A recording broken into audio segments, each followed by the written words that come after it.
Assalamualaikum warahmatullahi wabarakatuh. Memasuki episode 157, yaitu penelitian Islam.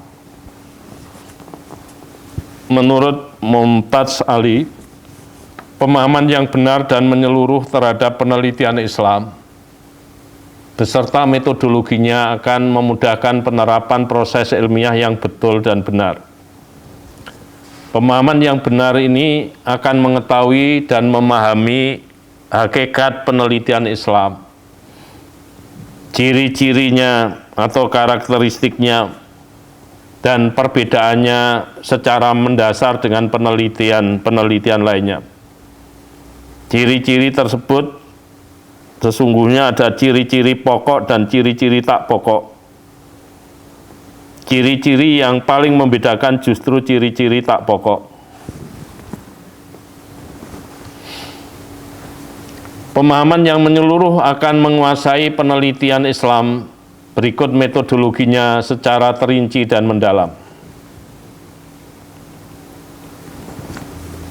Menurut Pak Mumtaz Ali lagi, bahwa penelitian Islam dilakukan dalam berbagai sudut.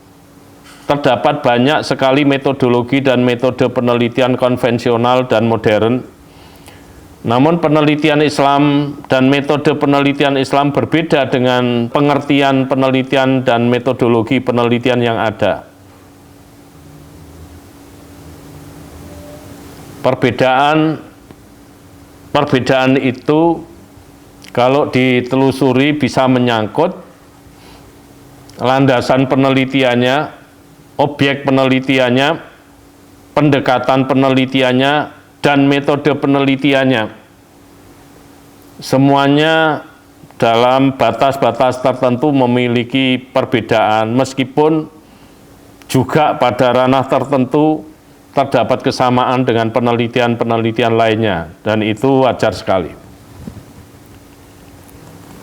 Masih menurut Mumtaz Ali, kita tidak bisa secara penuh menghindarinya. Landasan konseptual, teoritis, dan filosofis bagi penelitian Islam yang membedakan penelitian Islam dan metode penelitian Islam dari pandangan penelitian dan metode lainnya. Nah, ini karena menyangkut hal-hal mendasar yang tidak bisa diabaikan dalam melakukan penelitian dan bisa dipertanggungjawabkan secara akademik di ruang publik. Sementara itu, Muhammad Rafiuddin menyatakan bahwa penelitian Islam ada dua macam, yaitu bisa penelitian mekanis atau penelitian asli atau orisinil, dan penelitian Islam orisinil lebih penting daripada penelitian Islam mekanis karena berkaitan dengan esensi dan makna Islam. Penelitian Islam orisinil menembus substansi ajaran Islam. Penelitian Islam orisinil merupakan penelitian mendasar, dan penelitian Islam orisinil semacam penelitian murni atau pure research.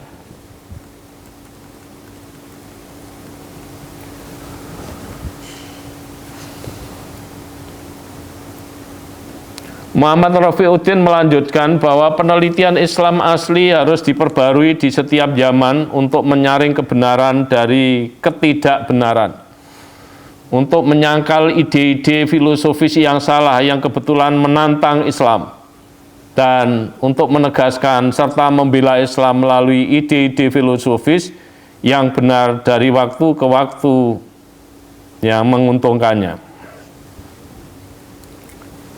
Maka diperlukan penyempurnaan penelitian,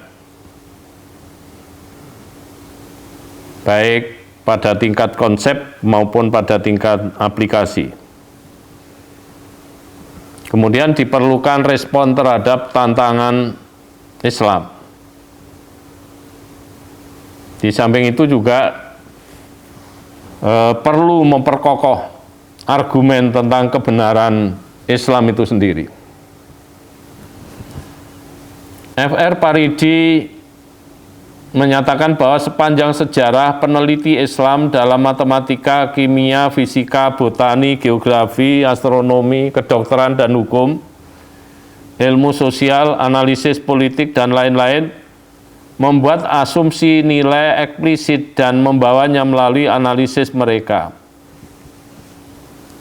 Nah, asumsi nilai eksplisit ini dilakukan pada tahapan awal penelitian. Analisis data dilakukan setelah pengumpulan data bagi penelitian kuantitatif, namun analisis ini dilakukan bersamaan dengan pengumpulan data bagi penelitian kualitatif. Syekh Zainul Abidin menyatakan bahwa wahyu mengakhiri keadaan fluiditas tak tentu dengan memberatkan filosofi Islam postulat dasar dan titik awal. Namun, tugas peneliti Islam tidaklah terlalu mudah. Pertama, peneliti Islam harus memberikan teori metafisik Islam eksposisi filosofis yang meyakinkan dalam istilah yang dapat diterima oleh pemahaman filosofis. Sedangkan yang kedua, peneliti Islam harus menentukan posisi nalar dalam kejelasan wahyu. Teori metafisik Islam itu berupaya menunjukkan kebenarannya berdasarkan penerimaan akal sehat yang mengacu pada hukum alam dan atau argumen.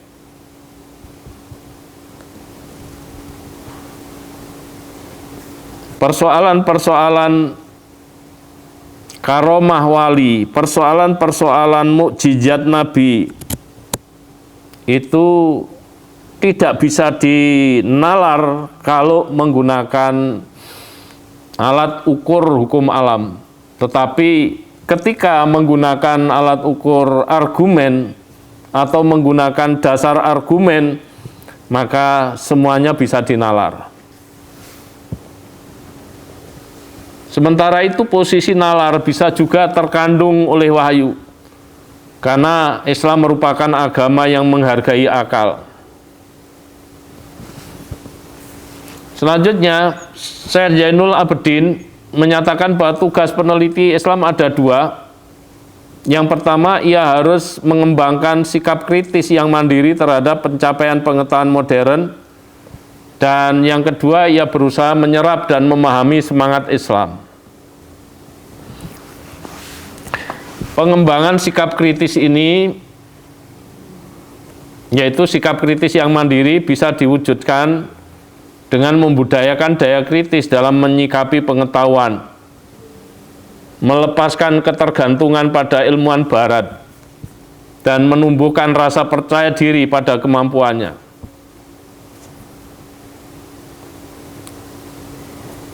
Pada bagian lain, semangat Islam dapat ditangkap melalui substansi pesan-pesan yang diekspresikan Al-Quran dan yang diterapkan oleh Nabi Muhammad Sallallahu Alaihi Wasallam melalui hadis-hadisnya.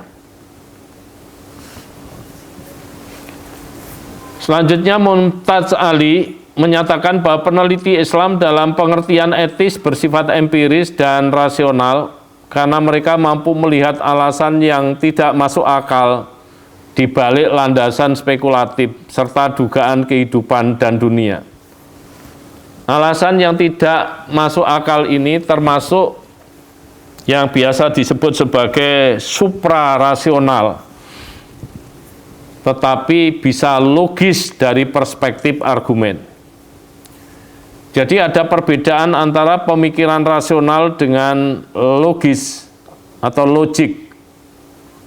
Perbedaannya terletak pada dasar pemikiran. Kalau pemikiran rasional menggunakan dasar hukum alam, sementara pemikiran yang logik itu bisa menggunakan dasar hukum alam dan juga bisa menggunakan dasar argumen.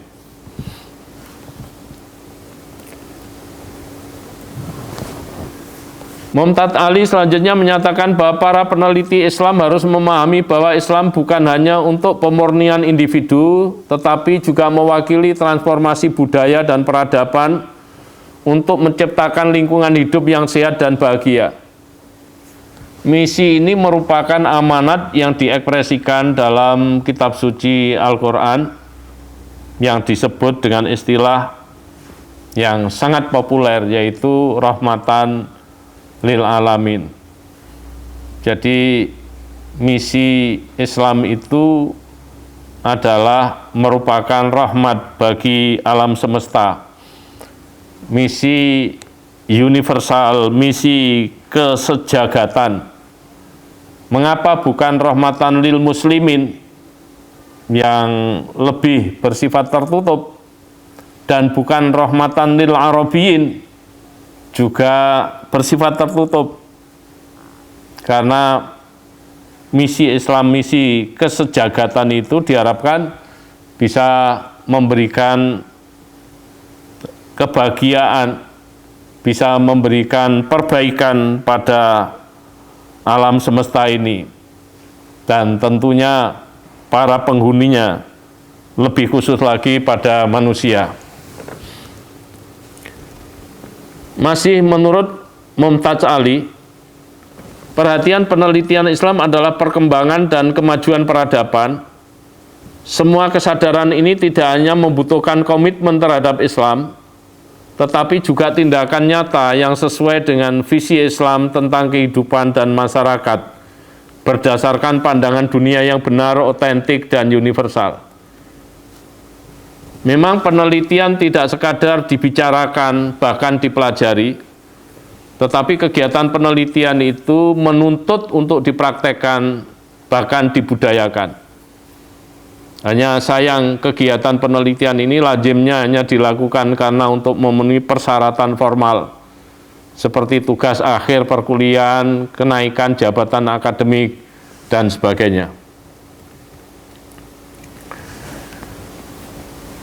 Masih menurut Mumtaz Ali, bahwa penelitian Islam dijadikan sebagai sumber dan alat rekonstruksi kehidupan dan masyarakat secara utuh, karena perhatian penelitian Islam adalah bertumpu pada pandangan hidup dan masyarakat yang benar, otentik, realistik, dan tepat. Penelitian Islam dilakukan untuk menjamin pembangunan kehidupan dan masyarakat yang holistik, komprehensif, dan berkelanjutan. Maka orientasi dan tujuan penelitian Islam adalah untuk kesejahteraan umat, masyarakat, bangsa, dan negara. Ketika kegiatan penelitian Islam senantiasa dipraktekkan, berarti mengantarkan peneliti mencapai kesolehan sosial, karena kegiatan-kegiatannya itu menumbuhkan manfaat bukan hanya dirasakan oleh dirinya sendiri, tetapi juga bisa dirasakan oleh orang pada umumnya.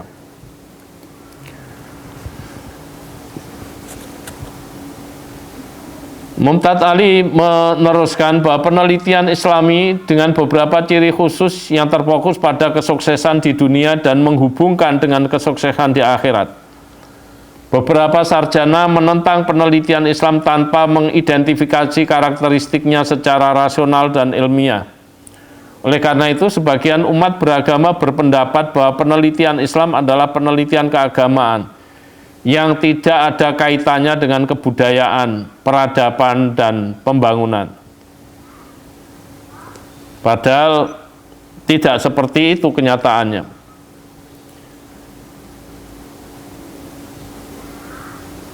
Bahwa Islam sendiri ada Islam wahyu dan Islam budaya. Ya, karena itu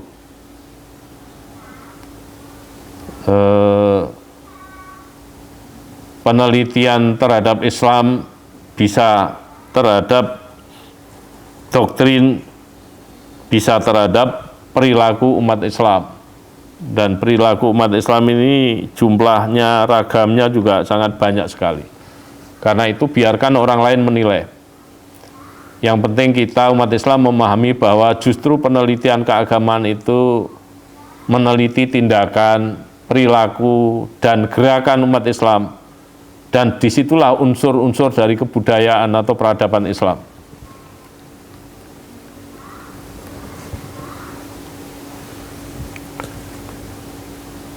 Masih menurut Mumtaz Ali, penelitian Islam terfokus menghasilkan dan menguji teori. Melalui cara ini ia menghasilkan ide-ide baru. Upaya menghasilkan teori baru itu dapat dilakukan melalui penelitian kualitatif.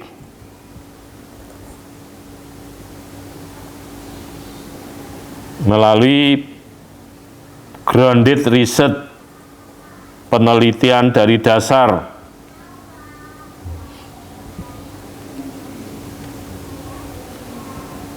Sementara upaya menguji teori itu dilakukan melalui penelitian kuantitatif.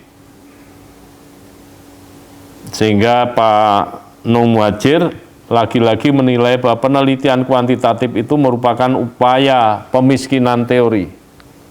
Karena hanya menguji teori orang lain yang dijadikan acuan di dalam melakukan penelitian, khususnya dalam menyusun hipotesis penelitian dalam penelitian kuantitatif. Selanjutnya Pak Profesor Dr. Atok Mudhar menyatakan bahwa dalam interaksi antara orang-orang yang beragama Islam, ada yang menggunakan norma-norma Islam, sebaliknya ada juga yang tidak menggunakannya. Pengamatan terhadap mereka yang menggunakan maupun tidak menggunakan norma-norma Islam, termasuk penelitian keislaman. Ini bisa dilakukan melalui penelitian lapangan atau field research. Orang Islam yang tidak menggunakan norma-norma Islam juga merasa sudah berislam. Justru karena perasaan itulah, maka pendiriannya dipertahankan hingga sekarang. Mumtaz Ali menyatakan bahwa penelitian Islam harus mengatasi permasalahan budaya, ilmu pengetahuan, politik, ekonomi, dan sosial berdasarkan landasan epistemologis, aksiologis, ontologis, dan metodologinya sendiri. Karena terdapat perbedaan mendasar pada semua subsistem filsafat dan turunannya tersebut, yaitu metodologi sebagai turunan dari epistemologi. Secara ontologis, objeknya beda. Secara epistemologis, pendekatan dan metodenya berbeda. Dan secara aksiologis, ukuran nilainya juga berbeda.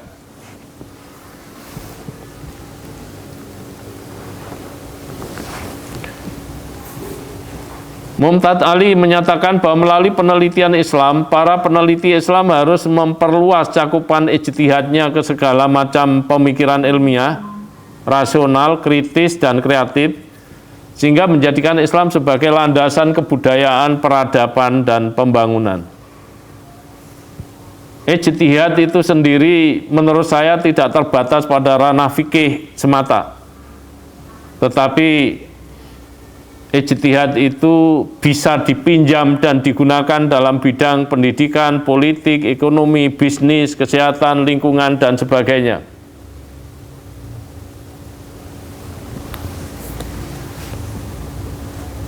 Soal pinjam-meminjam dalam wilayah ilmu itu merupakan hal yang sangat-sangat biasa. Banyak sekali peminjaman istilah di dalam ilmu pengetahuan.